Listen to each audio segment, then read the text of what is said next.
Hello, everyone. It's Dr. Matthew Dykema. I just wanted to make a quick video about cancer screening. So, colon cancer is one of the top leading causes of cancer-related deaths for both men and women, and just behind breast and lung cancer and cardiovascular disease. But I was actually getting ready to send out some letters regarding some colon cancer screening and wanted to give some information how important it is. Current guidelines recommend that we screen for colon cancer beginning at the age of 45 for both men and women, sometimes sooner if there's a strong family history of colon cancer, especially at an early age. Primary goal in screening for colon cancer is to catch it when it's early, when it's treatable. Different treatment modalities that we can do as far as screening, but I just wanted to touch base. Why do we screen? And the main reason is because screening saves lives. And colon cancer is a very quiet cancer that you may otherwise not have any symptoms to even know that you have it until it's quite late. Actually, my first patient that I ever diagnosed with colon cancer when I was in Virginia was a man in his 50s who worked on the railroad and who was just starting to feel tired and his back had hurt him. And he thought it was because he was getting older and because he was working hard. Ended up he had colon cancer. Thankfully, we were able to treat him. However, he had to go through extensive surgery and then chemotherapy, and it was a quite rough and tough several years for him. So my grandfather also is a colon cancer patient.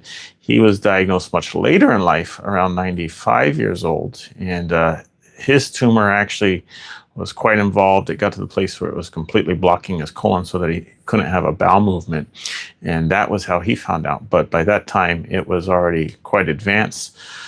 Quite fortunately, he was able to have surgery to resect the tumor, and thankfully it had not really spread very much at that time. He was able to get another 5 to 6 years of good quality life prior to the cancer coming back and eventually causing problems. But I take care of a lot of patients and have dealt with lots of patients that have had colon cancer.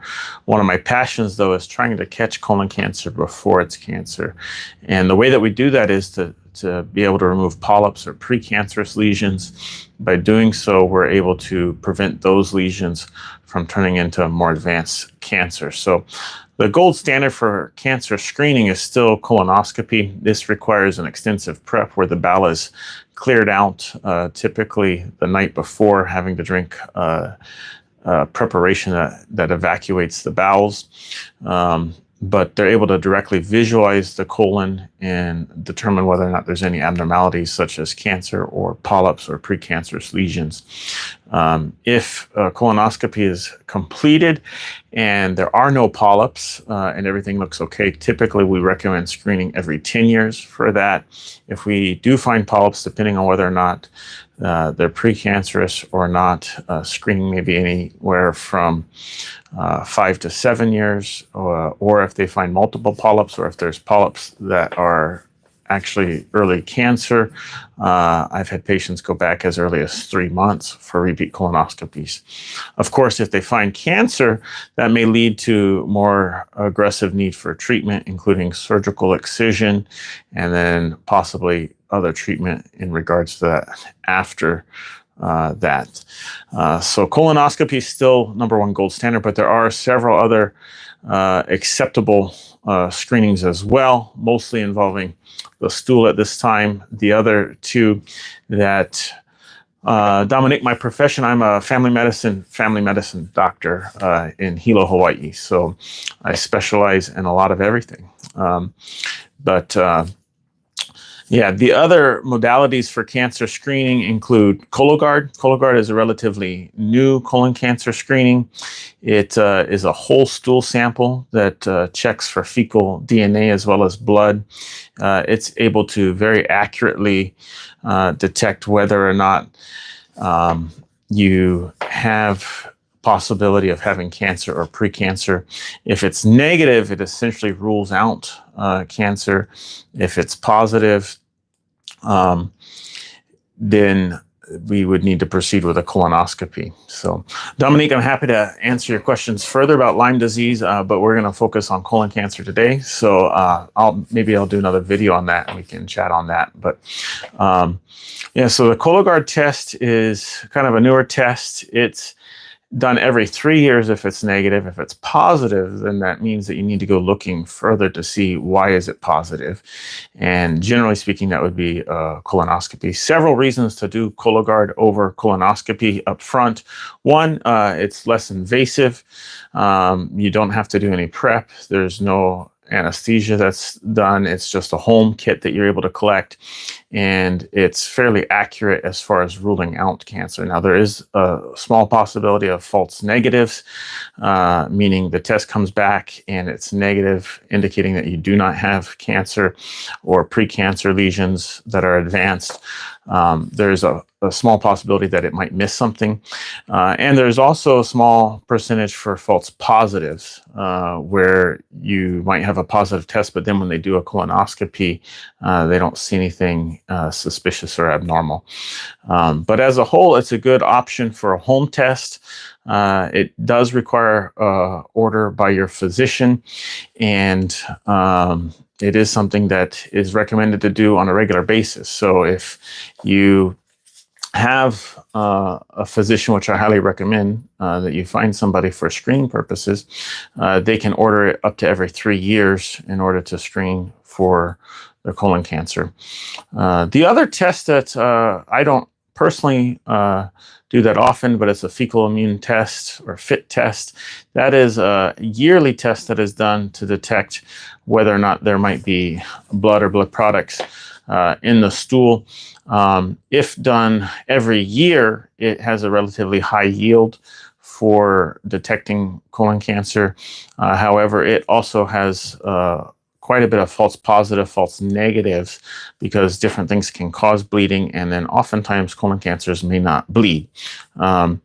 There are other tests such as barium enemas and other imaging that may be done to do colon cancer screening, or ways that you find colon cancer, such as my grandfather who had a CAT scan.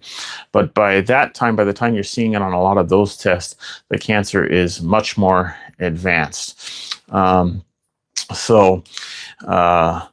Those are the three primary ways: colonoscopy, Cologuard testing, and then a fecal immune test for stool.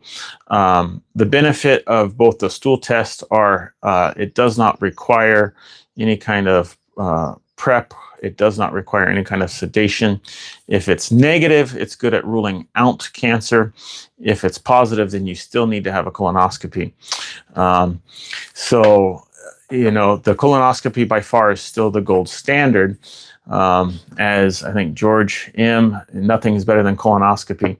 And your insurance will still cover actually the fecal occult testing, and it does cover for Cologuard tests. So that's actually maybe inaccurate, although it depends on each individual plan. But most Medicare will cover for Cologuard. It also does cover for the stool test. Colonoscopy. Here in Hawaii, where I'm at, oftentimes it's hard to get access for colonoscopy. I know right now one of our main providers is approximately 9 months to get into. And you can imagine that if you do have colon cancer, 9 months can be a long time for that disease to progress and potentially metastasize elsewhere. So to me, the benefit of doing the stool testing is if you cannot do the colonoscopy, or if you're high risk to undergo sedation, the stool testing is available. Or if you're just hesitant to undergo it, it's definitely a better test than not doing anything, because in doing the stool test, at least if it's positive, then you know that you really do need to undergo the colonoscopy. If it's negative, then you can repeat the testing at the recommended interval, whether 1 year for the FIT test or 3 years for the Cologuard test. So, screening and preventing cancer is so important because a lot of times these cancers can go undetected, and we have lots of different cancers, some of which we don't do a great job of catching early, but colon cancer is definitely one of those that we can catch early. The guidelines recently did shift. It used to be age 50 is when we would routinely screen everybody. Now routine screening is recommended at age 45. That perhaps has to do with the fact that we're seeing lots of cancers earlier, which may be related to diet, inactivity. Some of the risk factors for colon cancer include obesity, diabetes, alcohol use heavily, and inactivity. Some things that help to protect us seem to be the opposite of the exercise. High fiber diets, high in fruit and in vegetables. One other risk I didn't mention is processed meats, or sometimes there seems to be a link possibly to red meat. And interestingly, black coffee potentially is protective, as is vitamin D. So there's several things we can do to help, but oftentimes you may not have any risk factors and you can still develop colon cancer. So let's see, it will cover that, but the first colonoscopy won't be covered as a screening is what I mean. Yeah, so actually the colonoscopy still can be done as screenings. It just has to be billed appropriately. Although there are some insurances that if they go in and they find a polyp, and they're going in as a screening colonoscopy and they have approval to do a screening colonoscopy, if they find a polyp and take it out, then that is now no longer a screening colonoscopy. It turns into a diagnostic colonoscopy because you're actually taking tissue sample to determine is this cancerous, precancerous, or non-cancerous. And sometimes insurance can get hung up on that, where they actually won't cover the diagnostic colonoscopy unless that's previously approved, which is interesting because if you do have a positive Cologuard test or a positive stool test, then that colonoscopy would now be a diagnostic colonoscopy as opposed to screening, because you're looking for something that you suspect to be there already. So yeah, thank you for clarifying that, George. Yeah, I appreciate this. I do not want to make this video too long, just so if anybody has questions, I'm happy to answer them. But please, if you have not had your colonoscopy done or colon cancer screening with Cologuard or a FIT test, please do so. Please contact your physician. If you're my patient, please, I encourage and urge you to get the screening done, because it's so much easier to catch things earlier or even prevent things than it is to deal with the consequences of it afterwards. But I wish you blessings in health and in your wellness and in your journey that you have ahead. Take care. God bless.